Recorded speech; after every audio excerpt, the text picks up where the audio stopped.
You've healed your diastasis recti and are wondering what's next. This 3-part series will jumpstart your progression into more challenging core exercises that won't undo the progress you've made healing your deep core and pelvic floor. This is workout number 1. It's 10 minutes and all you need is a mat. Let's get started. Hey mamas, welcome to workout number 1 from our Diastasis Recti maintenance series. Let's go ahead and start on our backs and get that core brace going for our workout. So we're gonna take that deep diaphragmatic breath in, expand the rib cage, and then exhale, gently drawing the pelvic floor in and up, letting those ribs come down, keeping that deep core brace. Knees over the hips now, hands up to the sky. We're gonna extend the front leg and the back arm for our dead bug. Then bring it back to the middle, and then extend the back leg, front arm. And while we're doing that, we're maintaining that nice deep core brace, so lower back is pressing toward the floor. It doesn't have to touch the floor. You could put your hands underneath it even, but for this exercise, we wanna keep those arms straight up. So it's an opposite arm and leg coordination exercise. As you move the leg, you're bracing the abs, bringing it as low as you can toward the floor while maintaining that strong core brace. Same thing with the arm. It doesn't have to touch, but you're going as low as you can, and you're trying to move everything together while also keeping that opposite knee over your hip at 90 degrees. A lot going on there, and we'll continue to build on that. For now, we're gonna start with some oblique twists. So we're gonna take the arms out, palms up, legs up if you can. We're gonna slowly drop the legs to the front of the room as low as you can go while maintaining that back shoulder pushing into the floor, then lower or then bring the legs back up. If you need to, you can bend the knees here. And this is not the same thing as a spinal twist, this is an oblique twist. So we're not trying to push the range really far. We wanna stop where we feel that greatest point of tension on the obliques. So you feel that connection in the side of the body, and again, we're keeping that opposite shoulder pressing down toward the mat. That's gonna, again, ensure we're not totally releasing and letting that work go into the spine. We're keeping it in the obliques. You're gonna feel it a little bit in your hips, a little bit in that upper back as well, no big deal, but again, focused on moving controlled and really using those obliques. And you can keep a little bend in the knees or bend them to make it easier. We're gonna stay down here and we're gonna go to a scissor leg drop, or a straight leg drop rather. So one at a time, we're gonna drop the front leg, slowly lowering down toward the floor. If you can, go all the way down, tap that heel, bring it back up. Use that pursed lip breathing, so exhale as you lower to engage the core.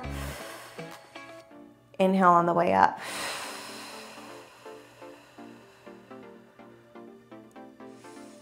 You don't have to have perfectly straight legs. I've got tight hamstrings, so my legs are never perfectly straight, so no worries. And if you need to regress the movement, make it a little easier, you can go to that reverse march. Again, just because you've healed your diastasis recti, you might not quite be ready for some of these movements, and that's okay. You just do the progression, or you do as many as you can with good form until you need to stop. That's why I give you the timed intervals, not to necessarily make you do it the whole time, but so you can really practice your technique here. Okay, we're gonna continue moving over onto the hands and knees. Hands under shoulders, knees under hips. We're gonna go to a bird dog. If you've done my other programs, you're familiar. It's opposite arm and leg lifting. Leg is hip level, arm is shoulder level. We're engaging that deep core here, so make sure before moving into any of these movements, you've got that strong core brace. And if it means you take a little more time to do that, go for it. But I'm kind of assuming since you're in the maintenance workout series, you already know how to do that deep breath, you already know how to engage the deep core, and you can move through some of these movements maybe with a little more finesse. It doesn't mean it's not gonna be challenging though, so I'm gonna give lots of options here. And of course, this is the first workout and we're gonna build from here. Make sure you're keeping those hands under your shoulders when you place them down. Make sure you're trying to move everything at once. It's gonna challenge your balance for sure. This move will never not be challenging, but you wanna have control as we move on. All right, we're gonna do a pointer. So we're gonna extend the opposite arm and leg like we just did. We're gonna leave it up. So front arm, back leg comes up, and we're gonna pulse, just a little pulse. So we're staying here, keeping that leg extended, hips square to the floor. That's really important here. As we get tired, we're gonna start to shift our weight and wanna open that hip. Try not to. Keep the chest, the hips square, pushing through that hand on the ground, thumb up in that front arm. Foot could be flexed or pointed. You're engaging that deep core, letting that belly draw in and up with the pelvic floor. When you exhale, on the pulse if you need it.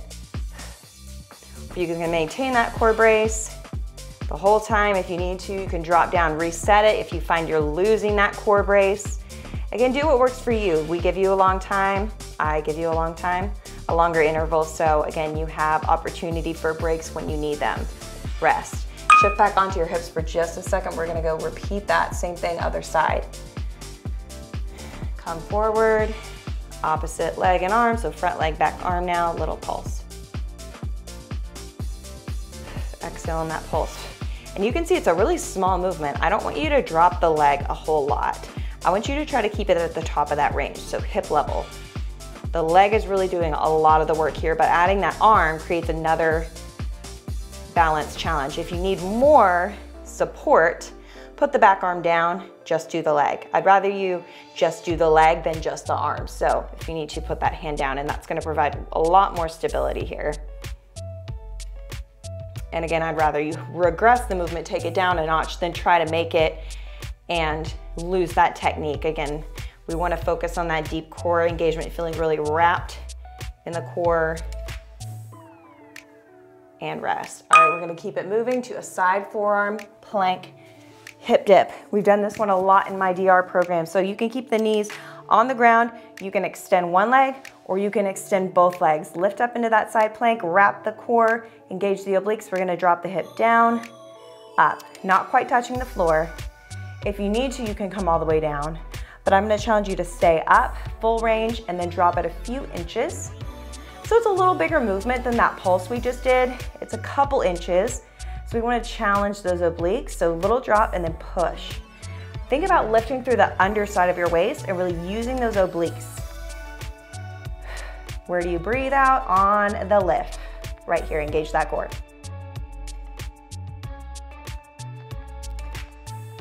And if you need to at any point, regress. Take it down a notch, put that bottom leg down, or keep both legs bent, take the heels toward your butt. Switching to the other side.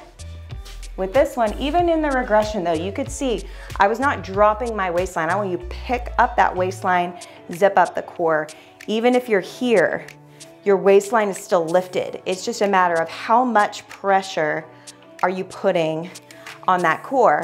And the longer the lever, that being your legs extended, the more challenging it's gonna be.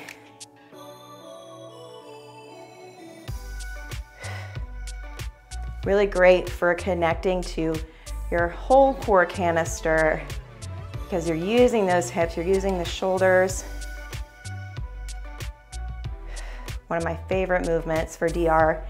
Also great for healing diastasis as well, but this is a more advanced variation that's perfect for progressing if you've done my other programs, which if you haven't, go back and do them first. This is definitely more advanced here. Rest. All right, we're gonna move on to our stomach for this last one. It's a prone airplane. So, feet together, toes pointed, arms wide, palms down. We're gonna extend the back leg straight up, front arm straight up. Look toward that front arm as you lift. Place it down gently, other side back leg, or back arm, front leg rather, looking toward the hand. So keep your chin tucked. You can see my chin's tucked. I'm looking over at my hand, lifting the chest, squeezing the leg, squeezing the butt. We want to get that leg up straight, using that glute and hamstring as high as you can lift, and then same thing with the arm, as high as you can lift. The only rule is belly button stays down. So everything else, think about lifting and extending, trying to fold that body in half. Really challenging for the low back and the thoracic spine with those arms out. Great for mobility and great for releasing tension that often can inhibit our core progress. Release. Okay, we've got one more for you. Put your hands together and lay your head on your hands. You can look forward or down. We're gonna kick those legs, squeeze the butt, legs about hip width apart, squeeze and kick. Same thing, straight legs, lock out. This is one of the only exercises where you can lock out your legs. Squeeze, kick, try to lift those quads. Can you do that? You're gonna feel it go into your butt and then into your low back. That's what we want. If it's painful, should not be painful, but it should be tense. It should be hard. Stay here as long as you can. It's a tough one. You're trying to relax that upper body. I'm talking, so I'm lifting my head a little so you can hear me, but if you're at home, go ahead and relax all the way down into your mat. Keep those legs straight. We've only got 10 seconds left.